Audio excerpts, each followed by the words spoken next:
नमस्ते दोस्तों, तो देख लेते हैं master chef inside master chef India अफाइंस एक्सपीरियंस कॉन्टेस्ट 2026 कल का 6 फरवरी 2026 का आंसर सुन लीजिए। आप ओपन कर लीजिएगा, मास्टर शेफ़ का बैनर को क्लिक कर लीजिएगा। पहला क्वेश्चन का answer, who was the guest chef that challenged our जोडीज to keep up in the cook along. इसका करेक्ट आंसर है ऑप्शन सी, शेफ संजय कीर।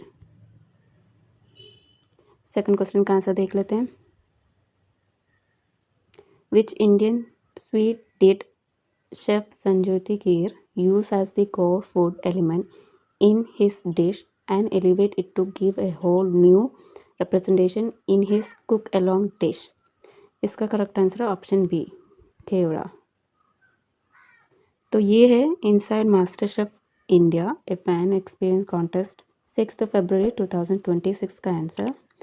वीडियो अच्छा लगा तो लाइक शेयर सब्सक्राइब करना ना भूलेगा। Thank you for watching the video.